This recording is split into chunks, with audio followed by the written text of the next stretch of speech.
Last week in Heat 7, the boys from Dublin reached their nemesis, and reigning champs Roadblock took on Kilohertz and Onslaught on their way to the series semi-finals. Who'll join them as we hear the roars of Robot Wars?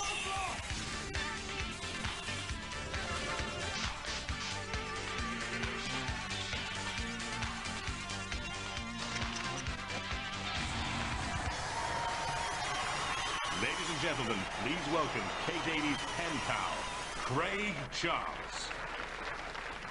Now, I don't live in a neighbourhood watch area. In fact, I've got the neighbours from hell. The only people invited to their barbecues are the fire brigade, and their garden pond has cut us off from the mainland. But quiet neighbours can be equally as dangerous. I mean, they might keep themselves to themselves, locked away in their garages. But the chances are they're not brewing elderberry wine. They're building robots. And tonight, 6 seemingly friendly mechanics are going to show us their true selves as they fight like psychopaths for a place in our Robot Wars series semi-finals. Let's see what they've been building. First, from Swaddling Coat in Derbyshire, Sting. It may look like a concertinaed stepladder on wheels, but the Barker boys hope to climb to the robot stars with this steel and aluminium 2-wheel drive 24-volt powered machine with its front and side ramming spikes and that nasty-looking sting in the tail. From Stowmarket, Cassius. A knob made of clay, a sinister-looking heavyweight contender with a deadly jab from a CO2 gas-pressurized ram capable of lifting 1.5 tons. Inventor Rex Garrett's built Teletubby toys. At 79.3 kilograms, though, this is a lean and mean machine. From Durham, Groundhog. 4 legs on each corner send the hog strutting its stuff through our war zone. Powered by 2 3.6-volt batteries, the legs can move up and down, and the rear wheels traverse laterally. It has a 0 turning circle and a 12-inch cutting disc at the front. It took 6 weeks to build. From Bristol, Loco. It took 6 months to build, nearly driving the team loco. Powered by 2 wheelchair motors, a stainless steel shell with a 24-volt motorized spring-powered ram, which has interchangeable spikes and blade. That's its main weapon. It may appear nippy, but its turning circle is sluggish. From Derby, Rampage. A coal scuttle on wheels, or a triangular mild steel chassis unit under a stainless steel and aluminium shell with 24-volt batteries and a rear 7-inch spinning disc weapon. I prefer the coal scuttle approach. It carries a Derby County Rams motif. From Kettering, Wigan. With its Merlin hat shape, this machine hopes to conjure up the demons of Robot Wars. The hat lights up, so will the audience when they see its chain whips and drill bit weapons. A low ground clearance could be a problem, but I think it's hats off to this team, Craig. Have you ever seen such fine lumps of metal? But one lump of metal's going to get bitter and definitely twisted in the first round. This is the gauntlet designed to test robot endurance and driver wit. They have to get to the end zone. The big decision facing our roboteers is which one of the 3 courses to choose from. Each one is defended by a ferocious house robot, but this week, the Sentinel also stands guard. Now, if they choose to avoid that, which is completely understandable, and come down this, the middle route, then they face annihilation from the Sphere. Roboteers, stand by. Cassius, one of the competition favourites. Rex Garrett's been here before. The Recyclops by the pyramid is in problems here. She will not be pleased. Do you think you can do better this time? I hope so. It's a pretty nimble robot this time, and it has this nasty weapon. So talk me through it. Tell me what this robot's got. The whole thing is a little bit high-tech, but that's the weapon. That will lift about 1.5 tons. So this gets underneath something and then pings it up. It should get somebody almost out of the arena. So could that lift a kilolot, for example? Well, if he is under 1.5 tons, yes. 3, 2, 1, activate. So this wedge-shaped robot then, to the start of the gauntlet. It's going to take on the Sentinel down this path. A little bit of luck and a bit of speeding through, and Dead Metal can't stop it. That's a great run by Cassius.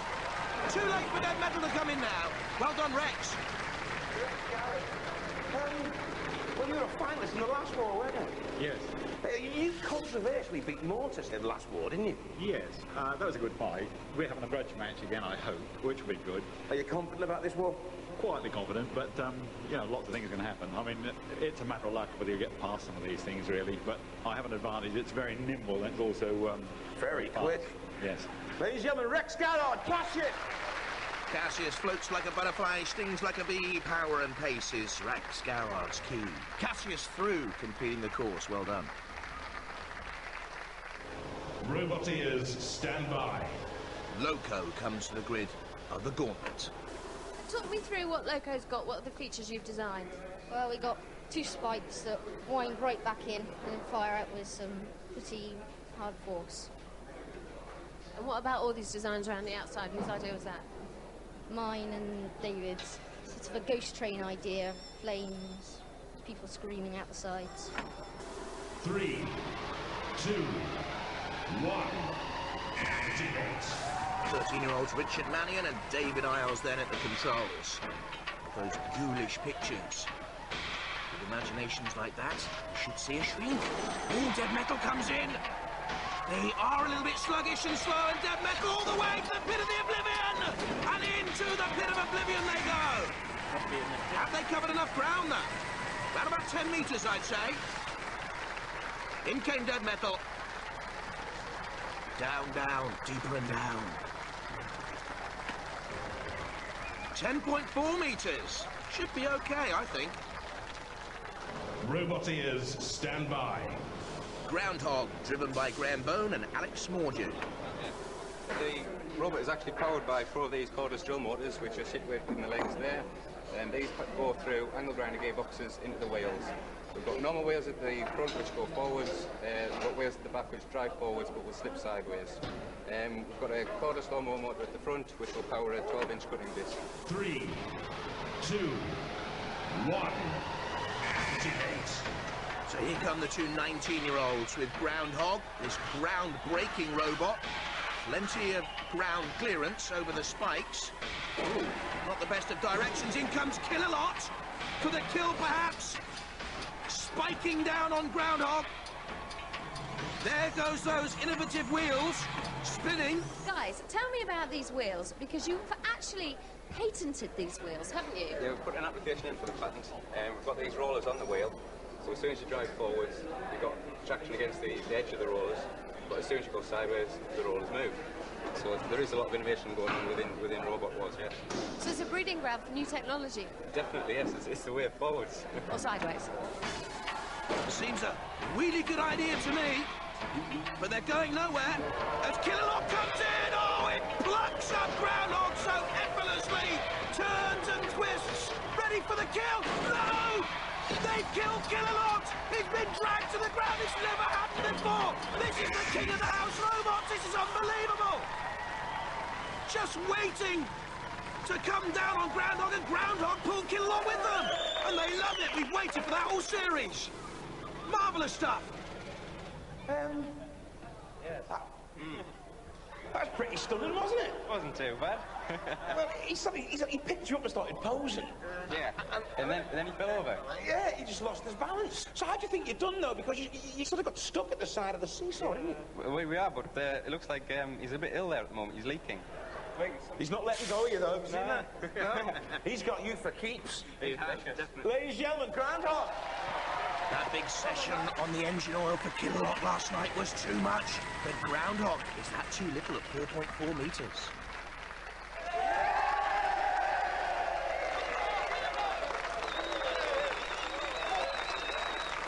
done. Let's shake your hands. How does that feel, you heroes? Feels great. Feels very good. Yeah, the clapping helps. Was it an accident, though? Yeah, yes. Roboteers, stand by. Sting. Look out for little 9-year-old Matthew Barker here. The main weapon feature, we have spikes on the front, not fitted yet. The main weapon is a sting in the tail. Matthew, can you tell us why it's called Sting? I've got a cat at home called Chloe, and she's got a deformed tail that curls round. And that's what we got the idea from. We couldn't bring her with us, of course. 3, 2, 1. Activate. Matthew's main job in the team, polishing Sting. David Barker, his daddy, and Pritchard making up the team. Beyond the steel tank trap, and then taking on the Sentinel. Swings that mighty prong, well timed. There's Dead Metal though waiting, pushing it back onto the Sentinel.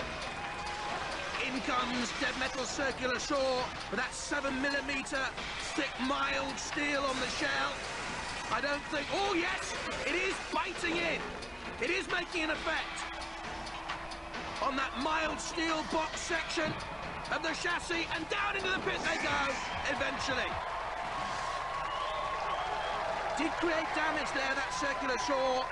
Is slowly being eased towards the pit. 10.5 metres for Sting. They're through. What's your job on the team? Tactician. Right. And what does that mean exactly? Working out tactics. So, did you work out that you should end up in the pit, or was that not part of your tactics? That's not part of my tactics. Robot ears, stand by. Rampage, an uncle and nephew team. This is our main weapon, which is the circular saw. We hope to do a lot of damage with that. Our Rampage mascot there. Move on to the wheels. We've got mudguards here and hubcaps to protect the wheels. At the front, we've got our rammers, which are made from mild steel. They're solid, they're not going to move. Inside, we've got our wheelchair motors here. They're pretty powerful. We've got radio gear, batteries, and control box. We've got our extremely shiny stainless steel at the front, and we've got aluminium at the back. 3, 2, 1. Activate. Now, will it be all that glitters is not cold-hearted? As Rampage and the team take on the Sentinel route again, already pronged. They've got to get off that. Sentinel swings. They're stuck here on one of the spikes. Is there a problem with the steering control? In comes Dead Metal. You can see there the camera on board. And Kill-A-Lot there as well.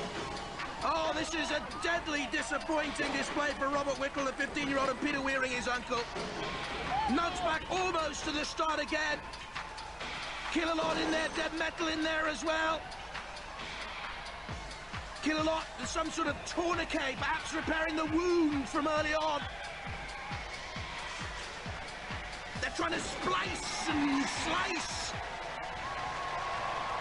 Disappointment, and they know it. In came Dead Metal. There's the circular saw doing carnal damage.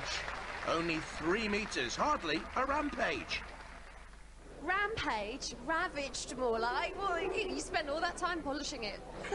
It's not too bad. There's a huge grape hole in this side. Pretty scared of what the damage done to that, yeah. We went over the spike in the arena and it just did this wheel and it wasn't moving, so I was just going in circles, and so the house robots just came in for slaughter. Don't mind. We'll see how this last team does. We're probably out, but we'll have to see. Robot ears, stand by. Wizard, Captain Ozzy Bolter. This is Wizard. As you can see, obviously, this is the Wizard hat. I'll just take it off for you a moment. Inside is a Wizard's voice. One of its main weapons is a hole saw at the front here. On the side is a chain whip. We've got one either side, and as it spins on its own axis, we hope to whip our competitors out of the ring. 3, 2, 1. Activate. Ozzy Bolter used to be a DJ and a band leader. He's quite obviously insane. Here comes Wizard. Ozzy doesn't drive. He's got no sense of direction. Young Richard Johnson's doing the driving. Not too well. Dead Metal's in there, but they've covered enough ground. They've covered enough ground. Hardly a Wizard run, boys and girls. Oh, no! Oh, that's mean! You can't destroy the hat! Foul play! Craig, please do something about it. The Wizard team. What went wrong there then? Totally destroyed, mate. Totally destroyed, and then Dead Metal got right evil and started trying to saw your hat off. I don't know what went wrong. Dodgy driving on my part. Yeah, you kind of helped them out. You sort of drove straight into the pit yourself, really, didn't you? The Wizard team. Cheers, guys. Magnificent stuff, though, by Wizard. Totally balmy. 5.4 metres there through. Sadly, Rampage out. One robot sent off, one to be relegated in the trials, which tonight sees the return of soccer as a contact sport. We don't mind if our players elbow in the face, pull each other's shirts, or tackle from behind. All our surviving robots have got to do is score a goal. They score a goal, they're over the moon, they're through to the next round. The last player to score a goal is sick as a parrot and given a red card the size of the next bus home. In defence, the mighty Matilda, giving hope to women footballers the world over. And in goal, our very own hotshot, Sergeant Bash. Hey, let the trials begin. 3, 2, 1, activate. A goalkeeper with a flamethrower and a fullback with tusks. You wouldn't want a fullback on Matilda, would you, at any stage? This is good work in there immediately, though, by Loco! Loco scores! They're through! They'll be removed from the arena for the next round. Gives you some size of the scale of things here and the weight of Loco. 3, 2, 1, activate. Wizard nearest the ball. In comes Cassius. Wizard almost toppled by Matilda. Cassius in possession. Rex Garrett's put that scoop on the front look to control the ball. Rex, the goal's this way. Rex, the goal is this way. This way, this way, Rex. Floats like a butterfly, stings like a bee. Matilda in there. Slow progress by Rex Garrett. He's using the touchline board. Matilda in there. Surely that's a foul tackle, referee. Matilda doesn't know the meaning of the word foul. Chasing Cassius away. Groundhog there in the middle of your picture. Steady work by Cassius, and in the end rewarded, yes! Rex Garrett's through. 3 left. 3, 2, 1, activate. Sting, Groundhog, and the Wizard. Great hat. Matilda in on Sting. Sting actually looks to have some sort of a problem there. As Matilda coming in, they don't seem to be able to get away from the prongs. Waltzing Matilda. There's young Matthew. Matthew Barker, David Barker, and Ian Pritchard making the 2. Oh, magnificent! Great balls of fire! What on earth's happened? Bash has torched the ball. This is chaos. This is wonderful stuff. In on Wizard. Sting actually is completely immobilised. Wizard taking punishment from the house robots. Groundhog is still moving. Wizard's still moving as well. Sting is completely stopped.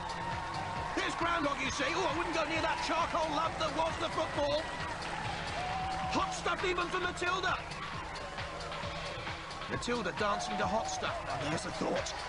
Pushing Groundhog away, trying to tilt and get underneath Groundhog. Sting's finished. Groundhog's finished. Wizard's finished, and the judges are going to have to do something here to sort it all out. Let's have a look at the key moments again. This was the end of Sting very early on, the first to go. Matilda made sure of that. Then the torch on Wizard. They hate the hat. They think it's posing. Groundhog still moving until that moment there. Goes to the judges. Well, the game has been abandoned. There was too much violence on the pitch, not on the terraces, but on the pitch. I have a judge's decision, and Sting is eliminated. Sting, come up onto the podium, please. Oh, come here, young fella. How'd you feel about that, then? Sad. What happened to your robot? Power board went. One of the switches has gone in. It's only like a 50p item. Only a 50p switch is burnt out and it's all gone pants for you? Craig, you know when you're at school and there's always the last boy to be picked at football? Yeah. You're looking at him. Have you enjoyed yourself on Robot Wars? Yeah. Well, come back for the next war, won't you? Yeah. Ladies and gentlemen, give these chaps a round of applause! 9-year-old Matthew, one of the stars of Robot Wars so far, but sadly, Sting out. Wizard and Groundhog still active. Cassius and Loco, of course, goal scorers. What an amazing goal. Michael Owen would have been proud of that, wouldn't he? Well, I'm not much of a footballer, but the one thing I am pleased about, the boys scored first. Oh, well done, guys. Darwin was right. Half an hour of unnatural selection later, and the apes are in the pits banging rocks together, and we're in the arena with the supreme beings. Normal rules apply. Kick the robot's teeth in, or immobilise them. If there's no clear winner, a decision will be made by our panel of judges. They'll be looking at style, control, aggression, and damage. Let the fighting begin. The first semi-final, Loco against Groundhog.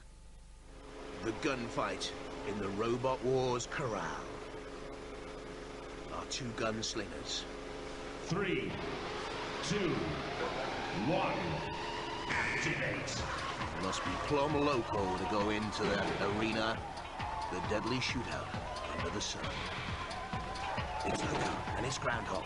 Loco just edging Groundhog. Out towards... Ooh, there's the spinning disc. Did you see that? Out towards Shunt in the PPZ, the Perimeter Patrol Zone. That's where our house robots roar. Get out of there, Groundhog. Get out of there. Big ground clearance there. 35 centimetre ground clearance. No help when you're pinned in, though, by Shunt. Not good control. They must get out of there quickly. There's Dead Metal with the circular sword. There's Matilda. Oh, they're in terrible trouble here. And finally towards the pit and down and out for Groundhog. Simply couldn't get away from the house robots. Take the platform. Loco, take the platform. So, guys, get all wet pants. We're going to try and attack the Kilolot's arm and see if it would get some of the hydraulics cut, but didn't go quite to plan. Well, what weapons did you have to attack the arm? We've got a 12-inch cutting disc. That cutting disc? Yeah. But you couldn't get it through there? No, didn't get close enough. Never mind. Have you enjoyed your time on Robot Wars? Definitely have. Right. See you in the next war. Loco! Yeah. Did that go according to plan then? Yeah, just wanted to attack. Well, you were very aggressive. Yeah. One more fight and you're through to the series semi-finals. You feeling confident? No. Oh, you're not quite sure. Yeah. Well, fingers crossed, eh? Yeah. Loco!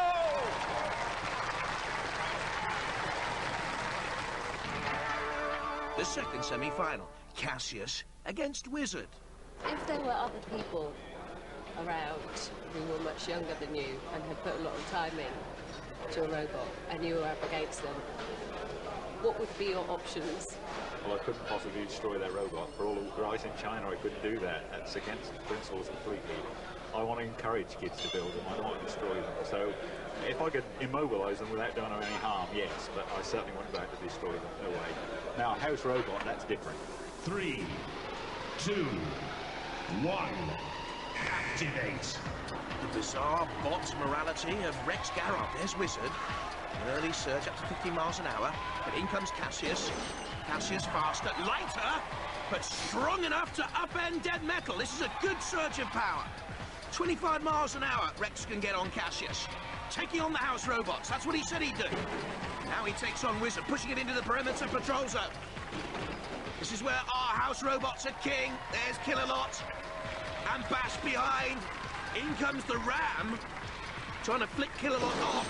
In comes Cassius again to take on Wizard. Bash in there as well. Wizard's in trouble here, immobilised. Pushed in with the house robots. Can't get out. That's the end of Wizard for me. Kilolot and Bash in there as well. Richard Johnson will try and steer it away. But Rex Garrard with Cassius showing more style, more aggression, and again taking on the house robots. Taking on Bash. Taking on the circular saw. The big CO2 gas-powered Ram can't flick Bash away. Kilolot closing in, and Cassius loves it.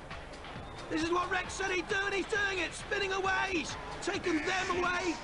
Taken them away from Wizard. Wizard, take the platform. Cassius, take the platform. Well, guys, you didn't really stand a chance, did you? Nah, we were dead before we even started, I think. Yeah, Cassius was sort of clear winners there, weren't they? Oh, yeah, definitely. Never mind, look after yourselves. Cassius, you took on everyone. Shunt, Dead Metal. You even had a good go at Kilolot. Well, you got to try, haven't you? That's what it's all about, isn't it? We're here to fight. You're here to fight, and you did certainly get stuck in. One more fight if you to the series semi-finals. You're feeling confident? Well, the weak link is me. Why are you the weak link? I can't steer the damn thing. You seem to drive excellently today. No. Ladies and gentlemen, Cassius! Well done, lads. The final, Loco against Cassius. I've come for a secret liaison with him because earlier I asked you how do you feel if you ever got pitted against the boys on the Loco team, and They're now lovely you've kids. ended up in the final. Well, yeah, I know, but you know, these children have learned a heck of a lot about engineering, and that's great. Why destroy it? That's pointless. I make things like this for a living, and that poor little devil, it's the first thing I'd done, and it took them months out. I'm not going to destroy it in any way. We've almost got a pacifist on Robot Wars. 3, 2, 1. Activate. Will Rex practice what he preaches in the final? Dodging, spinning, dancing with Loco, avoiding that spring-powered ram getting in underneath Loco, bashing and crunching, almost going into the PPZ. David Isles and Richard Manning, the 13-year-olds, doing well here in the final. There's that spring-loaded ram shooting out in front of Loco, flipped up and over, immobilised but no damage caused. Rex Garrod as good as his word. There was that flick-up of the big CO2 gas ram from Cassius. Now the house robots come in. Oh, don't cause some damage. Young Richard Manning and David Isles trying to get Loco away. Cassius, don't you touch my mate! Get away, dead metal! Cassius here like a Robin Hood character. Shunt, mean and merciless. Matilda too. No place for pacifists in Robot Wars, say the house robots. Tusk, tusk, says Matilda. On Cassius. In comes dead metal. Meanwhile, we know that Loco flipped up out of it. This is just a question of what punishment can be meted out onto Cassius and Rex Garrod. Oh, look at the sparks flying here. What's happened with the sparks flying? Cassius with dead metal and Matilda and Shunt all in here, creating damage. Will Cassius, surely the winner of this heat, be fit enough for later on in the competition? The question has to be asked. Yes, on the evidence of that. They love him. A little pirouette of delight. Oh, magnificent. And he's flipped Matilda. It's the second time he's done it. He's the star of the show. Look at that. Drew them in. Up goes Matilda. He's taken on them all. And finally, I think this could be some respite for Rex if they nudge him in. Oh, it's a tired Cassius, but it's a victorious Cassius. Great final. Take the platform. That's what Robot Wars is all about. What a good one, wasn't it? You took on them all. Well, yeah, you got to try. You must try. You ended up in the pit, but look at Matilda. Looks dead. You bashed her. You bashed them all. Yeah. It's such a fast robot, yours, isn't it? Yeah. I wish I could control it. Loco didn't get a look in. No, well, I wasn't really interested in Loco. I like a house robot, so it's better fun. Well, look, we'll see you in the series semi-final. Another round of applause, ladies and gentlemen. Godzilla devoured 40 floors, but we chopped them down to size on Robot Wars. Good night. Wow, what a battle to be involved in. Yeah, well, we knew he was going to be this. Was there an element of protectiveness though? A little bit, yeah. I didn't want to hurt another robot. So what do you think of Rex then? Yeah, very funny. Good. I reckon he'll win the lot this time. Yeah. Great that he flipped over on each other.